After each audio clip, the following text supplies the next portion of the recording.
Em 2024, o segmento apresentou um faturamento de 328 bilhões de reais em São Paulo. A reabertura dos postos de trabalho com carteira assinada, o aumento da renda real da população e também a expansão no número de lojas foram alguns dos fatores responsáveis por esse desempenho positivo das empresas varejistas. E para falar mais sobre esse assunto, eu converso agora com Felipe Queiroz, que é economista-chefe da Associação Paulista de Supermercados, da APAS, que já está aqui comigo. Muito bom dia para você, Felipe. Obrigado por ter aceito aqui o nosso convite para falar um pouco mais sobre um assunto tão importante. Bom dia, Débora. É um prazer estar com vocês e uma honra comentar sobre esse tema. Bom, eu quero já começar trazendo um pouco aqui, viu, dessa questão da inflação, impacto de preços. Porque quando a gente fala, né, de, supermercado, compras e qualquer movimentação em cima disso, tem por trás, claro, muito um reflexo do comportamento, né, do consumidor brasileiro. E eu quero entender do teu ponto de vista, antes de mais nada, Felipe, como que o IPCA, né, que ainda vem pressionando muito a Selic, qual que tem sido o real impacto nos preços agora praticados pelos supermercados e no comportamento de compra das famílias paulistas? Vocês já conseguiram perceber algum tipo de mudança em relação a isso? Essa é uma questão muito importante, ela reflete tanto um aspecto macroeconômico quanto um aspecto setorial. No âmbito macroeconômico, o setor ele acaba sofrendo impactos de toda a cadeia, tanto em âmbito doméstico quanto em âmbito internacional, e isso reflete no preços dos produtos, desde o café, preço do azeite. O que acaba acontecendo é que toda a dinâmica macroeconômica converge.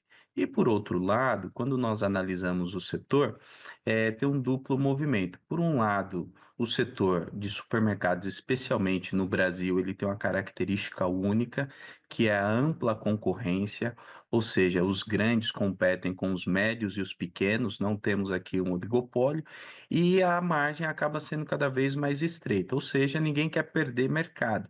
Por isso, o nível de concorrência aumenta muito, de modo tal que, para o consumidor, as oscilações de preço que acontecem não é fruto de um desejo arbitrário do mercado A, B ou C, ou de um oligopólio, mas sim são fatores estruturais que impactam. Inegavelmente, ao longo dos últimos meses, nós tivemos uma pressão inflacionária forte, motivada especialmente pelo fator câmbio e alterações climáticas. Em alguns produtos foram mais afetados do que outros.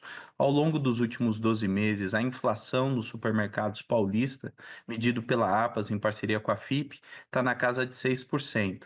O que nós vemos é que o efeito da taxa de juros acaba sendo um remédio muito amargo para os elementos reais e os fatores reais que impactam a inflação, que é especialmente a oferta.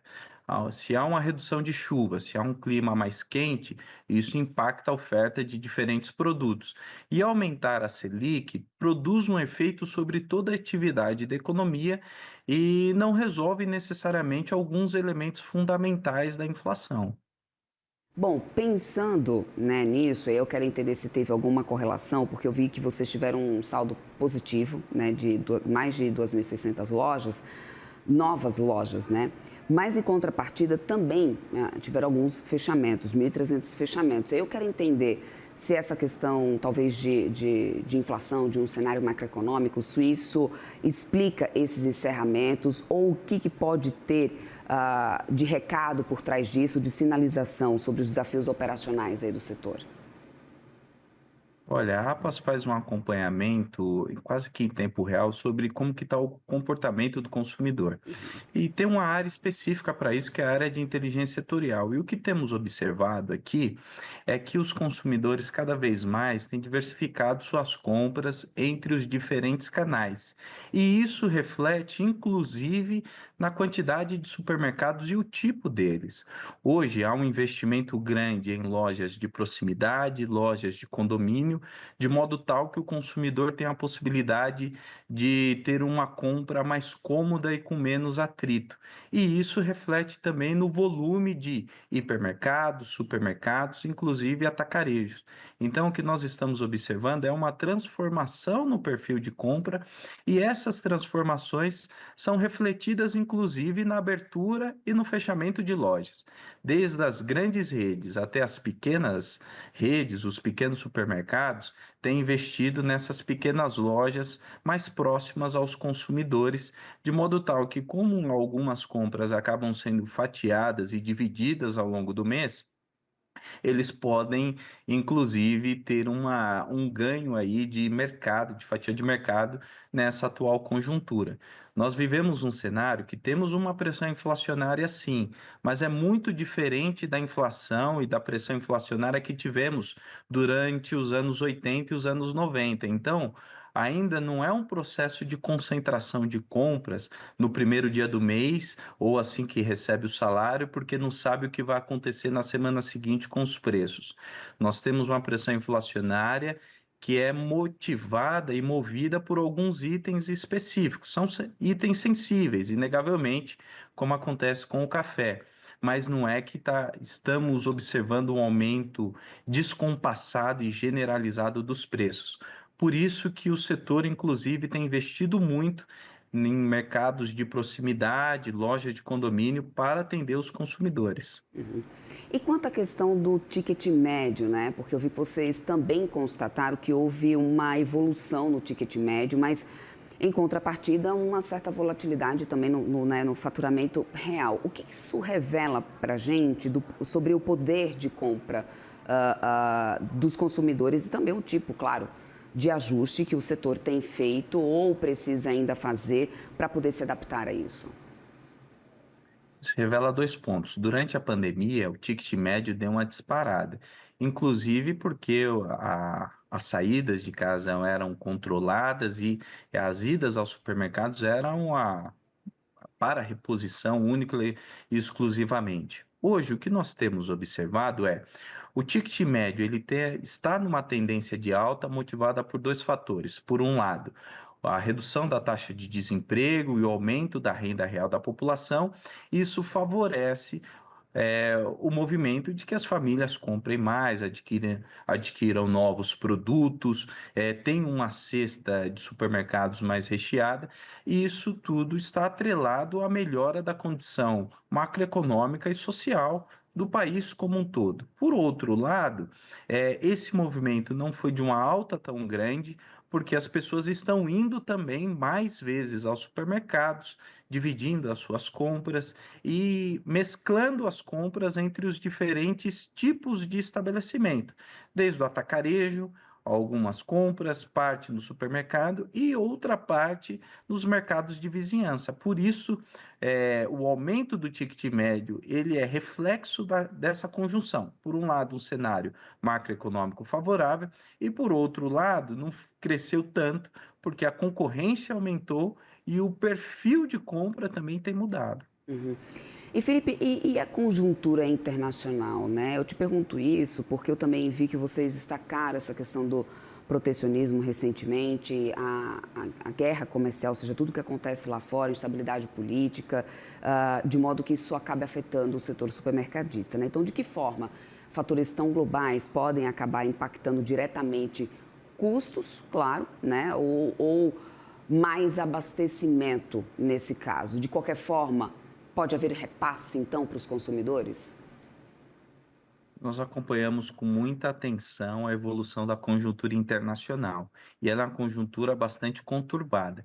A matéria anterior com o Galípolo ele já deixava claro isso, que tanto o Banco Central quanto as demais instituições estão acompanhando com muita atenção a evolução dessa conjuntura. E qual que é o impacto disso para o setor supermercadista no Brasil e em São Paulo em específico? Nós somos uma economia periférica, uma economia em desenvolvimento e sofremos duplamente os efeitos da conjuntura internacional. Por um lado, tem fuga de capital, isso afeta a taxa de câmbio, e por outro lado, nós não temos uma moeda tão forte ao ponto de numa conjuntura dessa, atrairmos capital. Então, isso gera um receio do mercado financeiro e de todos os agentes de mercado. Esse é um ponto. Segundo ponto, o Brasil é um grande produtor e exportador de commodities. E numa conjuntura como essa, além de afetar a taxa de câmbio, abre a possibilidade do país ampliar mercados, especialmente o mercado asiático, como temos observado na guerra comercial e na guerra tarifária entre Estados Unidos e China. Alguns produtos que eram exportados dos Estados Unidos para a China, hoje o mercado chinês tem buscado outras fontes de abastecimento, inclusive o Brasil. Isso pode impactar a oferta no mercado doméstico e o preço ao consumidor local. Por quê? Há uma preferência dos produtores à exportação e com um câmbio que se mantém volátil, inegavelmente, isso pode produzir uma inflação via câmbio. Então, esses são elementos que acompanhamos com muita atenção e quais são os impactos deles no mercado local, porque aí sim nós poderemos ter uma pressão inflacionária motivado pelos fatores internacionais. Uhum. Para além dessa questão inflacionária, você acredita que isso pode, de alguma forma, gerar um impacto na projeção de crescimento do setor? Eu te pergunto isso porque houve, né, um crescimento de 11% no número de estabelecimentos, por exemplo, dos supermercados ao longo do ano de 2024. Isso tudo pode alterar essa perspectiva de crescimento de alguma forma que vocês já tinham, né? Esse cenário macroeconômico pode pesar nessa mudança ou adaptação mesmo, uma maior cautela por parte, por exemplo, dos empresários agora? E aí eu te pergunto isso expandindo até um pouco mais. A gente sabe que esse é um setor também que emprega bastante, movimenta bastante a economia por esse outro lado, como gerador de, né, como forte gerador de emprego. Então, qual que poderia ser o maior impacto na tua visão, Felipe, nessa situação? Teremos menos crescimento do setor, isso pode impactar a geração de emprego e quanto que isso pode representar também, obviamente, de risco, né, para o consumidor final em relação a preço, em relação a custos? Como que vocês têm avaliado isso? Olha, a APAS tem projetado uma desaceleração da economia. Não estamos tão pessimistas quanto o mercado financeiro.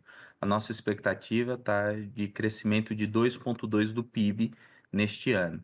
E a nossa preocupação é que, com o processo de uma conjuntura internacional muito mais conturbada, um ciclo de taxa de juros em alta ainda, e a expectativa é que chegue até 15%. Isso tende a produzir um efeito direto sobre o nível de atividade da economia em âmbito doméstico e, consequentemente, arrefecendo o nível de atividade da economia, desacelerando o ritmo de crescimento.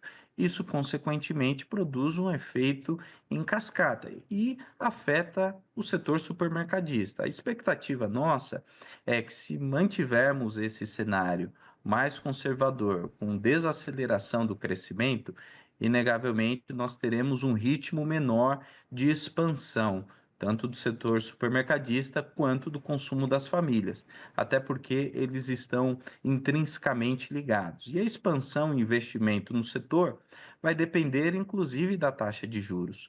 Hoje nós temos uma das maiores taxas reais de juros do mundo, e isso impacta os investimentos do setor, impacta o consumo das famílias, e é nesse sentido que nós temos um cenário positivo, mas muito menos do que observamos ao longo dos últimos 2 anos.